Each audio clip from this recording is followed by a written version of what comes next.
Salut tennis et bienvenue dans cette vidéo. Aujourd'hui, on va voir l'intelligence tactique. Juste avant, je rappelle que si les vidéos sur la tactique t'intéressent, je ferai un document gratuit que j'enverrai le 25 décembre comme cadeau de Noël pour me remercier d'avoir vu les vidéos du calendrier de l'Avent sur la tactique. Si ça t'intéresse, c'est simple, il suffit de me donner ton mail dans le lien qui est dans la description juste en dessous et je t'enverrai le document le 25 décembre. Donc l'intelligence tactique ou stratégique, c'est quoi? C'est être capable de s'adapter à tout ce qui n'était pas prévu. Donc même si on avait prévu un plan de jeu et puis qu'il se passe autre chose, il faut être capable de s'adapter et répondre de manière optimale. Donc il vaut mieux être intelligent tactiquement, c'est-à-dire être capable grâce à son inconscient à répondre à n'importe quel problème et à être efficace, plutôt que de connaître la tactique par cœur et le jour où il y a un truc qui n'est pas prévu, c'est « Ah bah zut, qu'est-ce que je fais maintenant ?»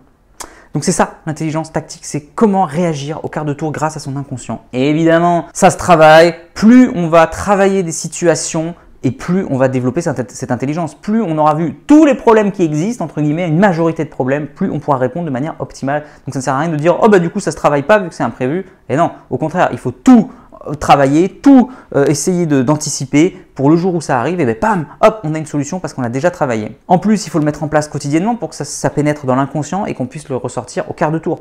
Parce que si on a vu 10 000 trucs mais qu'on a vu quelque chose qu'une seule fois et que ce jour-là ça arrive, ah bah zut, on va dire, ah bah zut, je l'ai vu mais je m'en souviens pas quoi. Donc voilà, il faut que ça pénètre l'inconscient pour pouvoir le ressortir dans la seconde. Donc quels peuvent être tous ces problèmes autres que la tactique dont on a déjà parlé? Les conditions climatiques.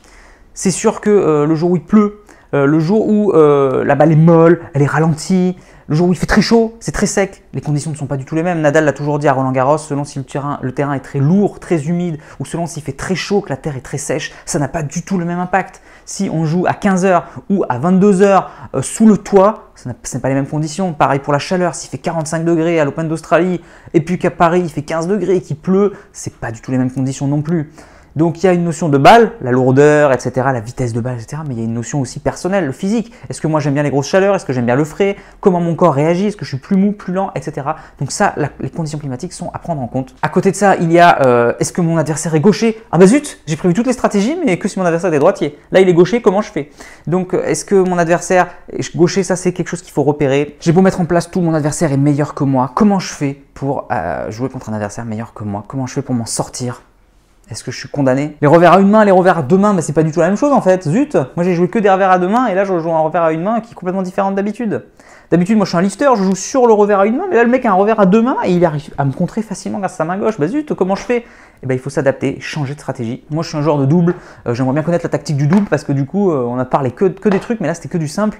Donc pour moi ça ne m'aide pas. C'est bien beau tout ça, mais moi je suis tennis en fauteuil, donc pareil, c'est des stratégies que je connais pas trop. Voilà un ensemble de choses sur l'intelligence tactique.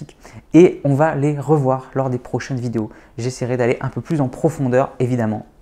Là, j'ai juste survolé pour que vous sachiez des exemples de ce qu'on peut travailler. Chaque cas est unique. Travaillez sur votre cas personnel et ne dites pas « Ah bah zut, moi j'ai appris la tactique et ça ne fonctionne pas ». C'est pas ça la tactique. La tactique et la stratégie, c'est s'adapter le moment venu. La capacité d'adaptation est très importante. Donc ne dites pas « Ah bah zut, moi j'ai appliqué et ça ne fonctionne pas ». Non, c'est à vous de trouver la solution. Ce n'est pas à quelqu'un de l'extérieur, un livre, qui va vous donner la solution toute faite à votre problème.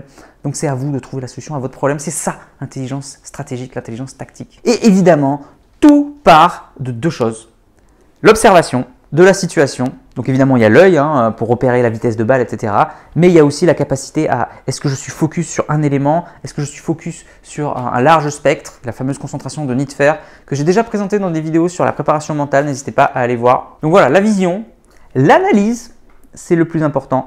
Comment j'analyse mes informations? Un débutant qui n'a jamais vu rien, qui n'a jamais rien vu, n'aura pas la même analyse qu'un joueur ultra professionnel qui a quasiment tout vu dans sa carrière. Federer a toujours dit il pleut à Wimbledon. Je suis habitué maintenant, il n'y a aucun problème. Alors qu'au début, ah bah zut, on attend 2 heures, on reprend, on attend 2 heures parce qu'il pleut, etc. Puis finalement, on doit reprendre le lendemain. Puis finalement, on reprend que 3 jours plus tard.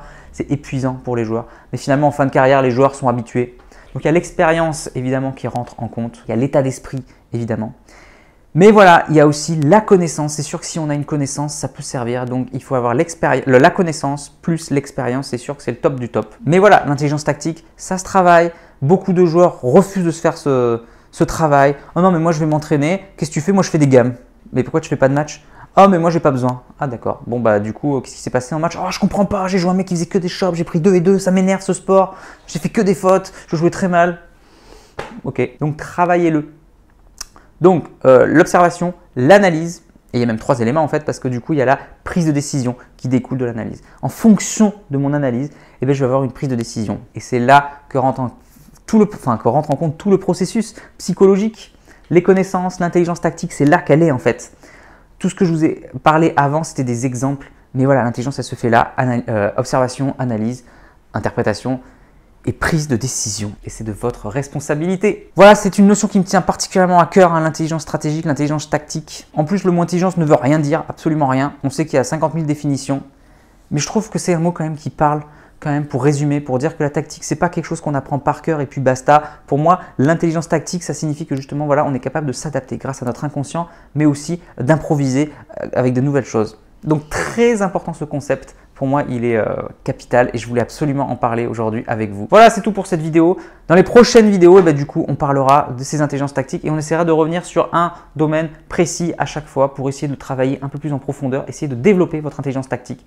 Évidemment, ça ne reste que des exemples. Si votre cas n'est pas dans les vidéos, n'hésitez pas à le travailler vous-même.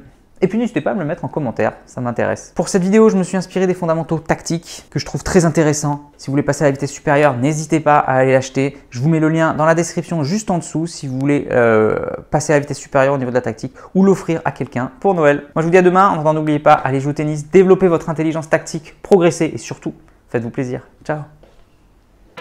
Si tu es encore là, c'est que soit tu es très motivé, et dans ce cas-là je te félicite, soit que tu aimes ce que je fais.